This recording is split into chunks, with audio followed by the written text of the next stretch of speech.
ఇవాళ నాగేందర్ గారిది పర్టికులర్గా మరొక్కసారి బీజేపీ కాంగ్రెస్ పార్టీ ఒకటే అని స్పష్టంగా కనబడ్డదని చెప్పి సందర్భంగా తెలియజేస్తా ఉన్నాను. ఇవాళ మాకు మున్సిపల్ ఎన్నికలు ఉన్నా, నా నియోజకవర్గంలో 2 మున్సిపాలిటీ ఎన్నికలు ఉన్నా, ఇలా లాస్ట్ డే నామినేషన్ అయినా ఇలా నా నియోజకవర్గం నుంచి పొద్దున 5 గంటలకి బయలుదేరి ఇవాళ ఇక్కడికి రావడం జరిగింది. బీజేపీ వాళ్ళు కూడా పిటిషన్ వేసి మహేశ్వర్ రెడ్డి గారు హాజరు కాకుండా మాకు మరొక డేట్ ఇవ్వండి, మరియు 18 తారీఖుకి మా డేట్ ఇవ్వండి అని వాళ్ళు పిటిషన్ వేసారు. అంటే ఎంత స్పష్టంగా కనబడతా ఉంది ఈ రాష్ట్రంలో బీజేపీ కాంగ్రెస్ మ్యాచ్ ఫిక్సింగ్ అనేది మరొకసారి క్లియర్గా కనబడతా ఉంది. ఎందుకంటే దానం నాగేందర్ గారి disqualification clear cut. BRS party MLA ఉండుకుంటూ కాంగ్రెస్ పార్టీ ఎంపీగా పోటీ చేయడం వల్ల క్లియర్ కట్ ఎవిడెన్స్ అయిపోయింది. కాబట్టి డిస్క్వాలిఫై కంపల్సరీ కావాల్సి వస్తుందని ఇలా టైం బై చేయడానికి ఇవాళ మళ్ళొక్కసారి బీజేపీ కాంగ్రెస్ పార్టీ ఒక్కటైందని చెప్పక తప్పదు. నేను నాతో పాటు మా న్యాయవాదులు ఇద్దరు మేమందరం కూడా రెడీగా ఆ డాక్యుమెంట్స్ అన్ని తీసుకొని పోయినాం లోపలికి ఇవాళ. కానీ మరొక్కసారి మీ అందరు కూడా చెప్తా ఉన్నారు, బీజేపీ కాంగ్రెస్ ఒకటే మరొక్కసారి స్పష్టంగా ఈ తెలంగాణ రాష్ట్రంలో ప్రూవ్ అయిందని చెప్పక తప్పదని చెప్పి ఈ సందర్భంగా మీ అందరు కూడా తెలియజేస్తా ఉన్నాను. దాంతోపాటు నిన్న నా మీద పోలీసు వాళ్ళు చేసిన అతి ఓవర్ యాక్షన్, ఇలా అతి ఓవర్ యాక్షన్ అంటే ఓవర్ యాక్షన్, కరీంనగర్ సిపి గారు, హుజరాబాద్ ఏసీపీ గారు, జమ్మికుంట రూరల్ సిఏ గారి మీద నేను ప్రివిలేజ్ మోషన్ మూవ్ చేయడం జరిగింది. స్పీకర్ గారికి ఈ ప్రివిలేజ్ మోషన్ ఇవ్వడం జరిగింది. చాలా పాజిటివ్గా స్పీకర్ గారు స్పందించిండ్రు, దాని మీద ఎండోర్స్ కూడా చేసిండ్రు. ఖచ్చితంగా దీన్ని వెంటనే ఫైల్ పుటప్ చేయండి, వారి మీద సీరియస్ యాక్షన్ ఉంటుంది అని స్పీకర్ గారు చాలా సానుకూలంగా స్పందించినని చెప్పి కూడా ఈ సందర్భంగా తెలియజేస్తా ఉన్నాను. ఎటు పరిస్థితిలో ఈ ఆఫీసర్లని వదిలిపెట్టే ప్రసక్తే లేదు. న్యాయం జరిగే వరకు వదిలిపెట్టగాక పెట్టను. మీరు ఆఫీసరు, మేము ప్రజాప్రతినిధులము, మీరు ఎంప్లాయీస్, మేము ప్రజాప్రతినిధులము. అంటే మాకు ప్రజలు ఓటేస్తే మేము ఎన్నికైనాం. నిన్న ఎంత దారుణమైన పరిస్థితి అంటే చెప్పాలంటే చాలా బాధ అనిపిస్తూ ఉంది. ఎంత దారుణంగా బిహేవ్ చేశారు. నిన్న నా సొంత గ్రామం హుజరాబాద్ నియోజకవర్గం శాసనసభ్యుని నేను, నా సొంత గ్రామం వీణవంక గ్రామం, నా సొంత గ్రామంలో సమ్మక్కని సారక్కని తల్లిని దర్శనం చేసుకుందామని నేను పోతే, నాతో పాటు నేను నా హుజరాబాద్ క్యాంప్ ఆఫీస్ నుంచి బయలుదేరినప్పుడు నాతో పాటు నా కార్యకర్తలు ఒక 30-35 మంది ముఖ్య నాయకులు, వాళ్ళకు కూడా దర్శనం కావాలి, మేము దర్శనం చేసుకుంటామని చెప్పి నాతోని వాళ్ళని తీసుకొని పోతుంటే మొత్తము పోలీస్ వ్యాన్లు అడ్డం పెట్టి మీరు పోవడానికి లేదు, మీరు ఆడ దర్శనం పోవడానికి లేదు, నువ్వు చేసుకోవద్దు అనేది నిన్న పోలీసు వాళ్ళు చాలా ఇబ్బంది పెట్టిండ్రు. లాస్ట్కి కేవలం నన్ను, నా సతీమణిని, నా బిడ్డని మాత్రమే పంపిస్తామని సతీమూలందరినీ దర్శనం చేసుకోకుండా హౌస్ అరెస్ట్ చేసిండ్రు. ఇలా దర్శనం చేసుకోవడానికి నేను అడిగి పోయిన తర్వాత, ఆ గద్దెల దగ్గరికి పోయిన తర్వాత సారక్క వచ్చింది. ఇంకొక అర్ధ గంటలో అయితే సమ్మక్క కూడా వస్తుంది. నేను వెయిట్ చేస్తా ఉన్నా సమ్మక్క గద్దెల మీద. ఆ సమ్మక్క గద్దె మీద నేను వెయిట్ చేస్తా ఉంటే, నేను, నా సతీమణి, నా బిడ్డ వెయిట్ చేస్తా ఉంటే పోలీసు వాళ్ళు సిపి గారి డైరెక్షన్స్ మేరకు ఏసీపీ గారు, సిఐ గారు, అతను పోలీస్ ఆఫీసర్లు అందరూ అతి ఓవర్ యాక్షన్ చేసి దేవుని గద్దె మీద నిలుచున్న నన్ను, నా బిడ్డని, నా భార్యని గొర్ర గుంజుకోపోయిను. ఇది కరెక్టేనా అని నేను అడుగుతా ఉన్నాను. ప్రజల్లారా ఒక్కసారి ఆలోచన చేయండి. సారక్క సమ్మక్క జాతర అంటేనే ఒక తల్లి బిడ్డల జాతర. అట్లాంటి తల్లి బిడ్డల జాతరలో మేము పోయినప్పుడు ఒక తల్లిని గొర పోలీసు వాళ్ళు గుంజుకపోతుంటే ఒక బిడ్డ ఏడుస్తా ఉన్నది. ఇది న్యాయమేనా అని నేను అడుగుతా ఉన్నాను. ఇది న్యాయమా అని నేను అడుగుతా ఉన్నాను. నేను బాధ్యత కలిగిన శాసనసభ్యుని ఆ నియోజకవర్గంలో దళిత మహిళ అయిన సర్పంచ్ అక్కడ ఇంత అహంకారం కొని ఒక ప్రైవేటు వ్యక్తికి ఇలా ముఖ్యమంత్రి రేవంత్ రెడ్డి గారి ఇన్స్ట్రక్షన్స్ మేరకు ఒక ప్రైవేటు వ్యక్తికి గన్మెన్ లెక్క వార్డు మెంబర్ కూడా గెలవని వ్యక్తికి గన్మెన్ లాగా సిపి గారు నిలవడం ఒక సిగ్గు చేటు అని చెప్పక తప్పదని చెప్పి సందర్భంగా తెలియజేస్తా ఉన్నాను. నా రక్తం మరుగుతుందో ఎందుకు అంటే ఇలా పోలీస్ ఆఫీసర్లకి ఆ డ్రెస్ ఒక ఐపీఎస్ ఆఫీసర్ తతిమా ఆఫీసర్లు అందరూ కూడా ఏసీపీ కావచ్చు, సిఐ కావచ్చు, ఎస్ఐ కావచ్చు, ఇలా చదువుకున్న వ్యక్తులు మీ గౌరవానికి భంగం కల్పిస్తా ఉన్నారు. ఇలా డ్రెస్కే ఇజ్జత్ పోతా ఉంది. మీరు చేయబట్టి ఇలా మీరు ఎస్కాటు పైలట్ ఏమని ఇస్తే ఒక కేంద్ర మంత్రికి ఏరి ఒక మంత్రికి ఇవ్వండి, ఒక ఎంపీకి ఇవ్వండి, ఒక ఎమ్మెల్యేకి ఇవ్వండి. అయినా వార్డు మెంబర్ కాని వ్యక్తికి కూడా గన్మెన్ లెక్క నిలుసొని నడవడం అనేది ఎంతవరకు కరెక్ట్ అని నేను అడుగుతా ఉన్నాను. అయినా సమ్మక్క సారక్క జాతరకి పోయే అధికారం నాకు లేదా?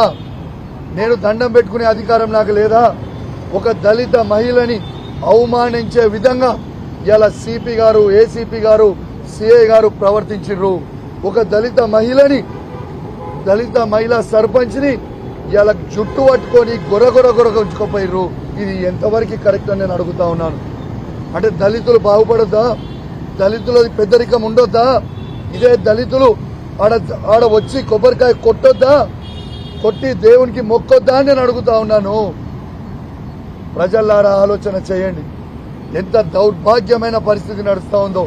రేవంత్ రెడ్డి గారు ఆ రోజు అన్నారు, రేవంత్ రెడ్డి గారిని గొర్రె గుంజుకపోయినా. మరి ఇవాళ రేవంత్ రెడ్డి గారు మరి నువ్వు మీ అధికారులకి ఏం ఆదేశిస్తా ఉన్నావు అని చెప్తా ఉన్నాను. నేను గ్యారంటీగా చెప్తా ఉన్నాను, రేవంత్ రెడ్డి గారు కాసుకోండి. మీరు ఎంత హరాస్మెంట్ అని చేసినా నేను మిమ్మల్ని వదిలిపెట్టను, ఆ పోలీస్ ఆఫీసర్లను కూడా వదిలిపెట్టను. ఇది నా మాట అని చెప్పి ఈ సందర్భంగా మీ అందరు కూడా మీ ద్వారా వాళ్ళని హెచ్చరిస్తా ఉన్నాను.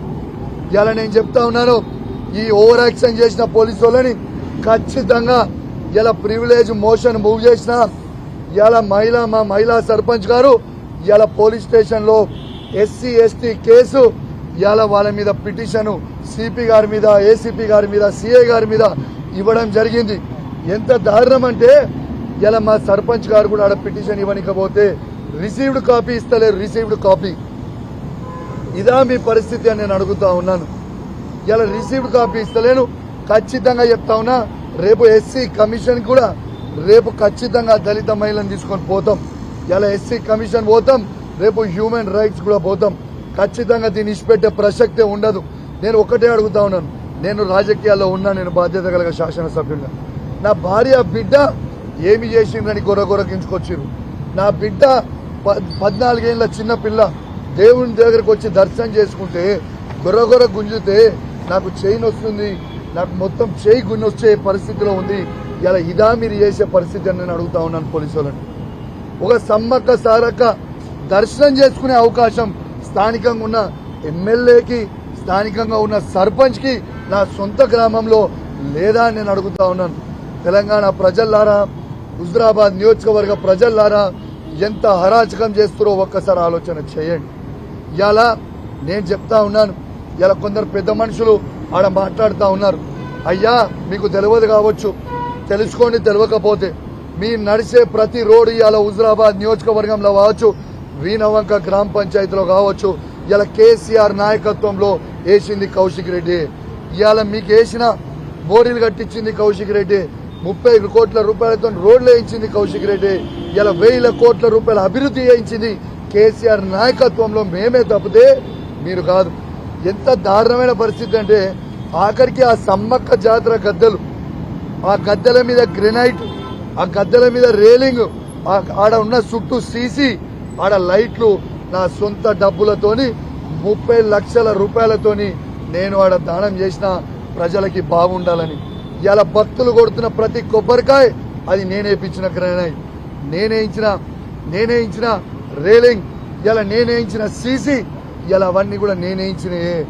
అట్లాంటిది ఇలా సమ్మక్క సారక్క ఇలా మీకు ఆశీర్వదిస్తా రేవంత్ రెడ్డి గారు మీరు ఈ పరిస్థితి చేస్తే ఏమనుకుంటున్నారు మీరు?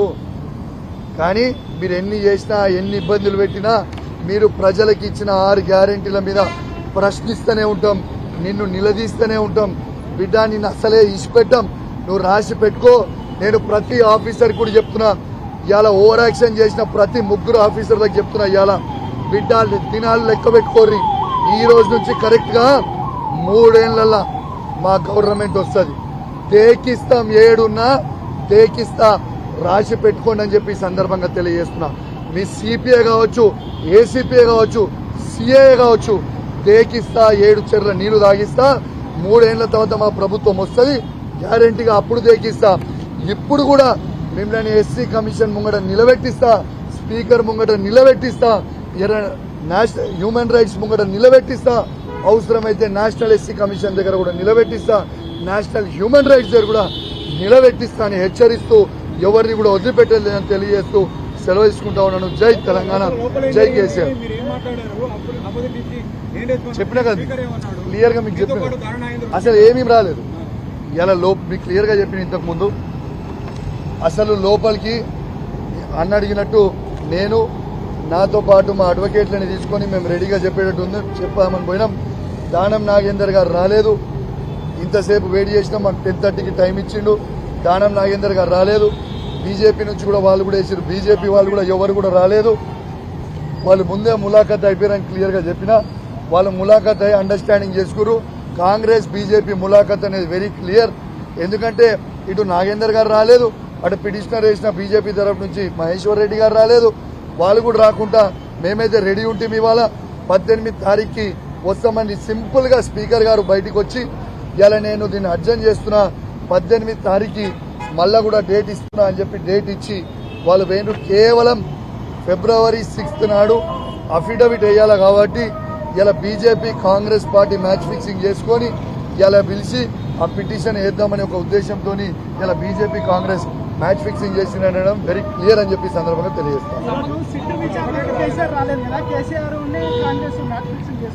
ఇప్పుడు మీకు ఒకటే చెప్తున్నా, కేసీఆర్ సార్ అంటే ఈ తెలంగాణ తెచ్చిన యోధుడు, తెలంగాణ తెచ్చిన హీరో. కేసీఆర్ అనేటైనా ఈ సిట్టులకి పిట్టులకి భయపడేటోడు ఉండదు. కేసీఆర్ బాజాబ్తు క్లియర్ గా చెప్పిండ్రు. ఇవాళ మాకు లాస్ట్ డే ఆఫ్ నామినేషన్, ఒక నిమిషం నేను అడిగిన ఒక క్వశ్చన్ చెప్పాలి అవుతా. లాస్ట్ డే ఆఫ్ నామినేషన్స్ మేము బీఫామ్ చేయడానికి టైం ఇవాళ కావాలి, మరొక డేట్ ఇవ్వండి, తప్పకుండా వస్తామని చెప్పారు. మాకు కేటీఆర్ గారు హాజరయ్యారు, హరీష్ రావు గారు హాజరయ్యారు, సంతోష్ రావు గారు హాజరయ్యారు. తప్పకుండా కేసీఆర్ గారు కూడా హాజరవుతారు. దాంట్లో ఏం వరి కావాల్సిన అవసరం లేదు, దేనికి కూడా భయపడాలని చెప్పి కూడా ఈ సందర్భంగా తెలియజేస్తాం.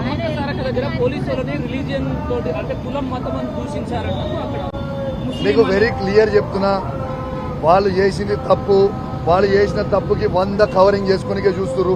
నేను ఒక ఎమ్మెల్యేగా, ఒక దళిత సర్పంచ్ గా, ఎమ్మెల్యే గారు దళిత సర్పంచ్ ని కొబ్బరికాయ కొట్టేయకుండా సిపి గారు ఏసీపీ గారు చెప్తున్నారు, మాకు చెప్తున్నారు. సిపి ఏసీపీ నాకు ఫోన్ చేసి చెప్పారు, నాకే ఇవాళ దళిత మహిళా సర్పంచ్ కొబ్బరికాయ కొట్టడానికి వీల్లేదు. ప్రైవేటు వ్యక్తులైన దురలహంకారం వాళ్ళు కొట్టిన తర్వాతనే దళిత మహిళా సర్పంచ్ కొట్టాలని. మరి ఇది ఎన్ని రోజులు ఈ దొరలతో నడుపుతారు? ఈ ప్రైవేటు వ్యక్తి వార్డు మెంబర్ అయిన కానోనికి కూడా ఎన్ని రోజులు చేస్తారని చెప్పి ఈ సందర్భంగా తెలియజేస్తూ, అన్నిటికీ కూడా సమాధానం వస్తుంది, కాలం ప్రతిదానికి కూడా సమాధానం చెప్తా అని చెప్పి సందర్భంగా తెలియజేస్తూ సెలవు తీసుకుంటున్నా. జై తెలంగాణ, జై కేసీఆర్. Thank you.